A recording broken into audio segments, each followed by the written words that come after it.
1 health, countless boss battles, and a dream that refuses to die.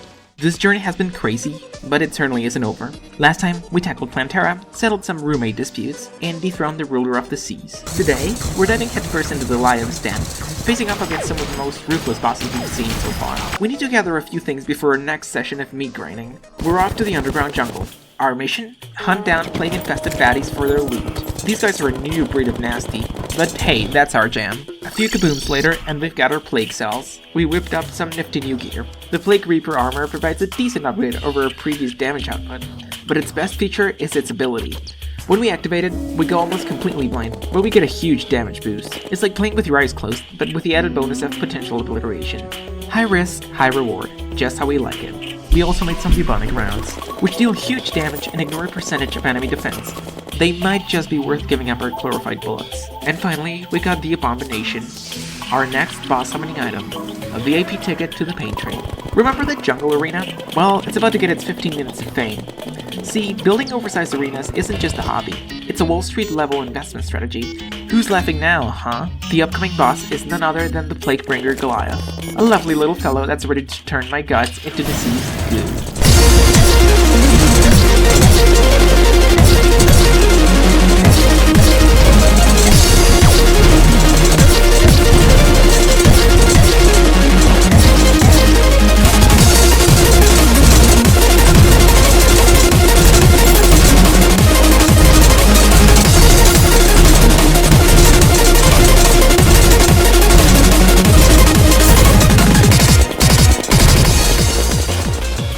Enter the Plaguebringer Goliath. This thing's like a hornet with a vendetta. Fast, furious, and oh so deadly. If you manage to keep up with it for long enough, it brings out a neat little attack. It surrounds you with laser drones that start to close in on you, and you have to break them before they squish you into a fine, charred pulp. It's quite deadly if you're not paying attention. It's one moment you're flying, and the next you're running headfirst into a laser wall. However, it makes for a perfect opportunity to use the Plague Reaper's set bonus, since the boss stands completely still. If you pair it with your adrenaline damage bonus, you deal some devastating damage. Just make sure you're dealing with the drones in time. It's time this Goliath met its David.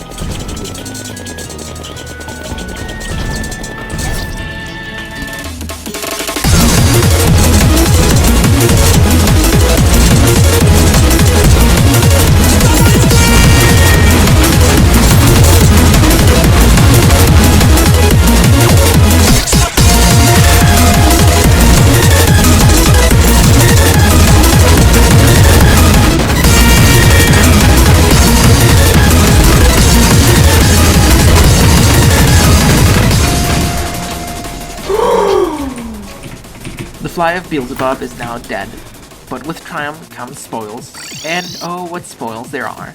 The loot? We hit the jackpot. We've got the Malevolence, our very own bee army and a bow, and the Blight Spear, spitting out clouds of plague. Who needs a flamethrower when you have this? Lastly, we got the Infected Remote. It summons a humanoid hybrid Plaguebringer. We got a few more weapons, but they were meh. Next up, the Empress of Light. But first, we needed a stage fitting for royalty. So back to the desert we went. And boy did we give it a makeover. Because if you're gonna face Doom, might as well do it in style. I started by crafting some city busters to level the uneven desert into a flat arena. But the desert was too small, so we expanded. Look, I'm a big fan of arenas. They're among the few things that ease my pain. Once I used up all my explosives, I just had to patch up some holes and dig through some hills. I ended up having to bridge with hallowed blocks just to make sure the arena would be large enough. But frankly, all that building was just procrastination. I was putting off the deadly, painful fight I was about to have with the Empress of Light. This would not be fun.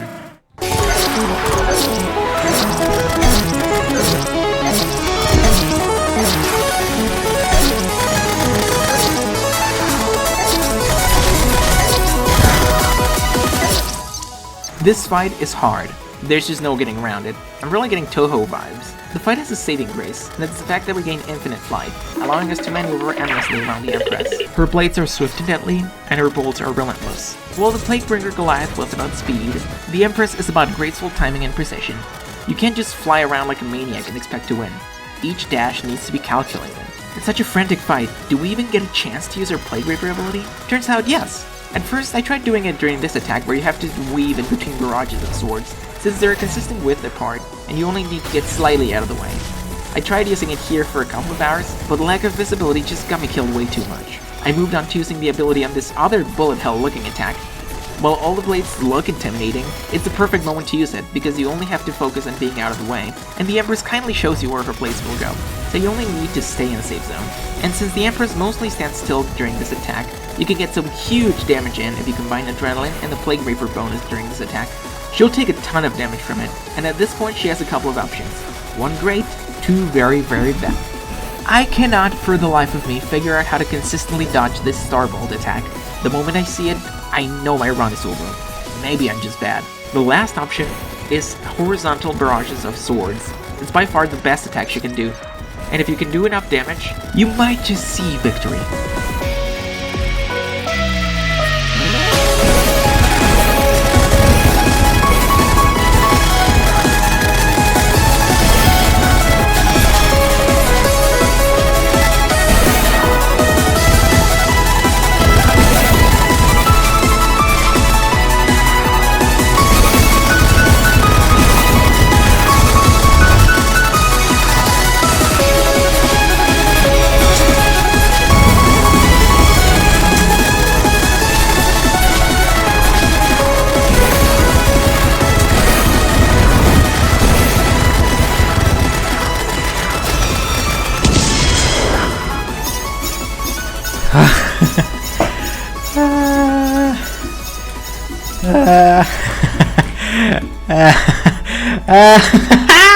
It's done.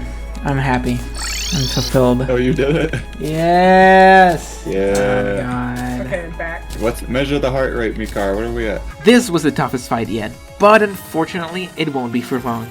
But for now, let's rejoice in this triumph. I can't wait to go home and show my NPCs all the wonders Oh. I think I might have built this arena a little too close to my base. Oh well, sacrifices must be made. Let's check out the juicy drops we got. Out of all our loot, we only really got two useful things. One is the Terror Prism. This usually only drops during daytime, but Calamity allows us to get it without having to go through that. It's a straightforward, strong, reliable minion. The other item we got was the Empress Wings, which, although they have significantly lower flight time than our Fisherman Wings, they make up for it by allowing us to boost up insanely fast if we want to. We also got a bow, but it wasn't anything too special. I did want to reforge my newly acquired goodies, but everyone, including the Goblin Tinkerer, was dead. Oh well, we can do that later. Feeling confident after that boss fight, I wanted to give the next boss a go. None other than the Ravager. For that, I paid a visit to the Jungle Temple and stole a bunch of their bricks. With those, I made the Death Whistle, which would help us summon the Fleshy Monstrosity. I reconsidered some of my other weapon options, like the Pestilent Defiler or the Plague-Tainted SMG, but in the end, the Blight Spear just works. If it's not broken, don't fix it. I got a hold of the Goblin Tinkerer and reforged my new equipment. Now we were ready to face up against the Ravager.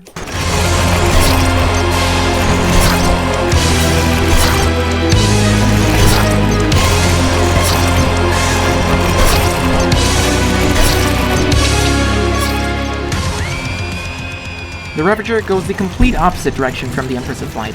While with the Empress you get infinite flight, against the Ravager your flight time gets reduced by 75%, forcing you to stay in close proximity. I ended up moving to a Crimson Arena, since the platforms would allow me to maneuver around it even without reduced flight. Think of it like a close quarters tango. Since her flight's nerfed, we're practically dancing cheek to cheek with this beast in our Crimson Arena. This fight's a straightforward brawl, but it doesn't mean it's easy. There's blood spikes, dark fire, and the occasional wall trying to squish you. Talk about a hostile dance floor.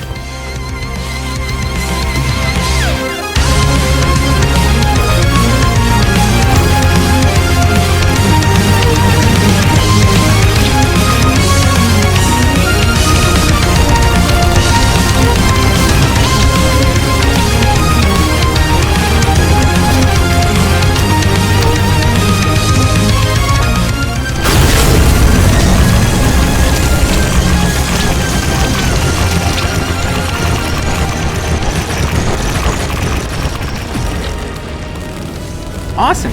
So what did we get out of this abomination?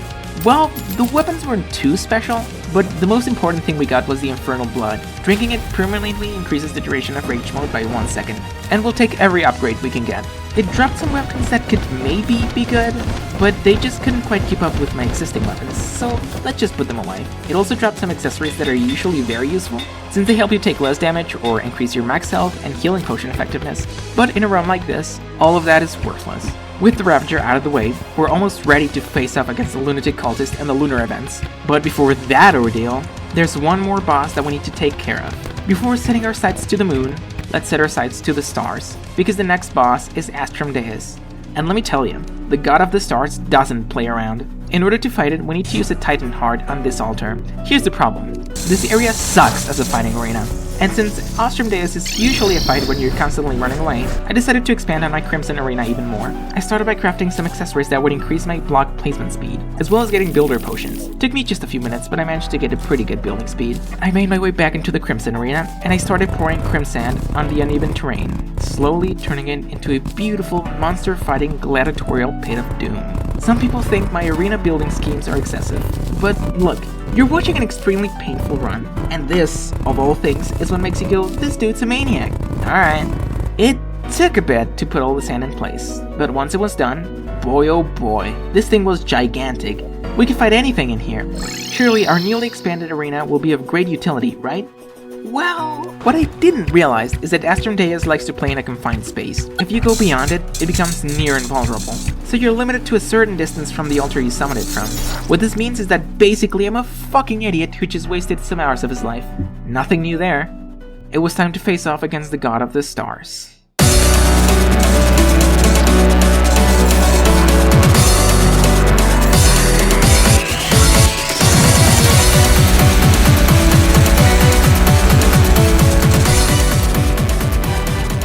To no one's surprise, Astrum Deus kicked my ass.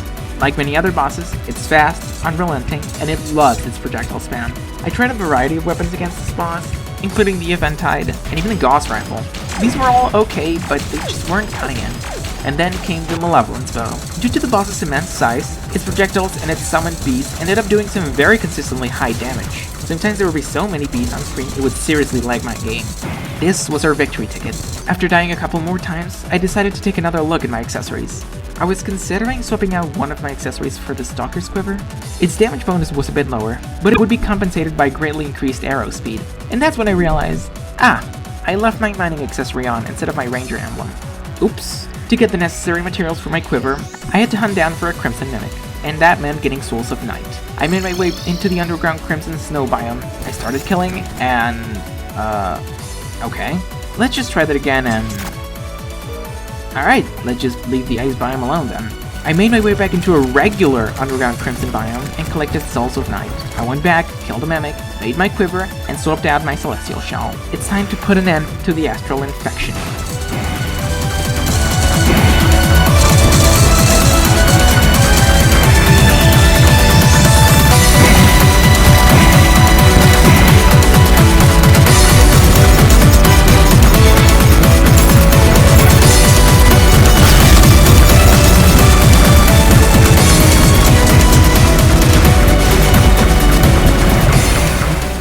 After some hours of suffering, Astrum Deus finally went down. And what do we have to show for it? Well, here's what I got. Cooking Astral Infection style?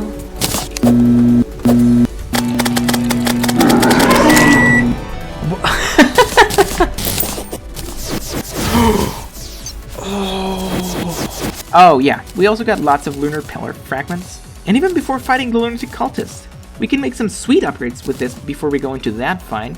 Let me just check and... forget I said anything. We made our way back into the Astral Biome.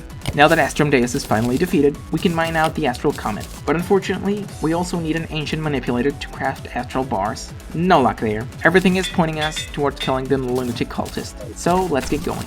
First, spawning it is a bit trickier. The standard way of doing it is by killing these cultist dudes in the dungeon entrance. However, they will only spawn once per day, not really optimal when we're looking at potentially hundreds of attempts. Because of that, we need a more consistent summon. Luckily there is one, but it involves paying a visit to the deepest, darkest pit of the world, the Abyss. The area isn't too dangerous at this point. As long as you avoid the colossal squids, you should be fine. The real problem is the Eidolics. Although they have some pretty simple attack patterns, the fact that we're fighting underwater does not help. Some of their attacks require you to stand still, which gets tricky when you just swapped out your wings for diving gear. Our damage was also abysmal, no pun intended. So what is a good mobility tool that also helps us deal more damage underwater? The Shrimpy Truffle. I usually always neglect this mount because I don't find it too helpful, but it was just the thing we needed here. I also opted for the Gauss Rifle instead, since the Malevolence is best against large targets, and the Gauss Rifle is my best bet for single target DPS. Killing an Idolist dropped the Idol on tablet, which allows us to summon the lunatic cultist without having to wait for the regular cultist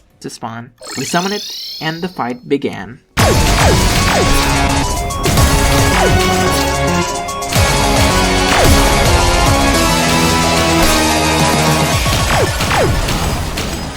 Aha! Looks like another easy win for our hero.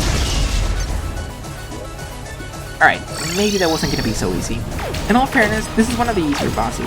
Its attacks are pretty consistent and relatively simple to dodge. If you time your abilities right, you can finish it very quickly. Its deadliest attack is when it dies. It releases a few bursts of magic that could destroy us very easily, but if you can get through that, victory is yours.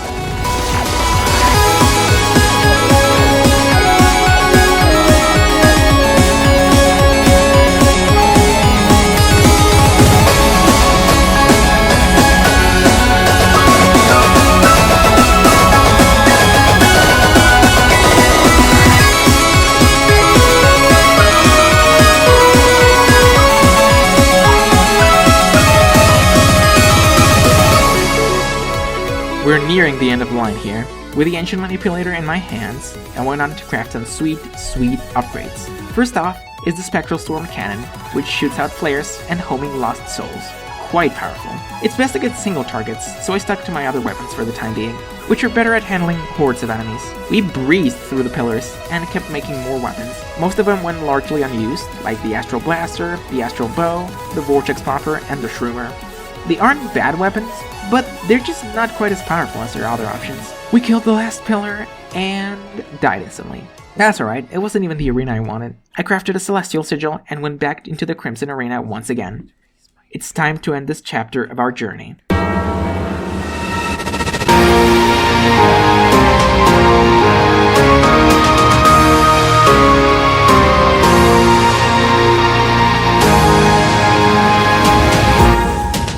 If the Empress and Astrodeus tested my patience, this fight brought me to my knees. The more I tried, the more it seemed out of my reach. The first phase is simple enough. It cycles between attacking you with its hand eyes and attacking you with its head eye.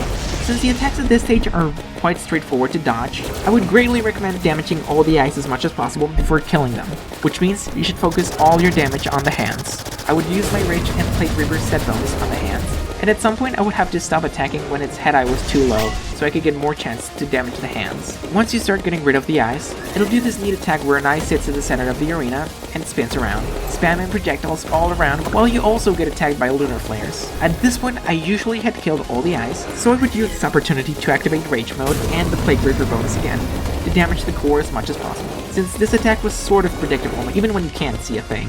After this, you get to the real fight. Its three eyes are all floating around and trying to kill you, and you need to kill its core before they can do that. This phase has some rather simple attacks, and some not so simple. Survive this, and you get to its final phase. Its core becomes this black hole thing, and it attacks you with plenty of projectiles. Victory is close, unless that happens. Yeah, apparently it can still kill you while it's in its dying animation. This happened a couple of times, and it was devastating. I spent hours upon hours trying to kill this monstrosity, and yet I kept dying. I made the Deadshot Brooch in hopes it would help, and it kind of did. It gives us faster projectiles and slightly higher damage. I also made Cursed Flares, because we can do a tiny bit more damage, but I just couldn't quite get there. But in the distance I could hear a voice. It was as if the very gods of Terraria were speaking to me, and they were saying something. They were saying, "Get good, scrub."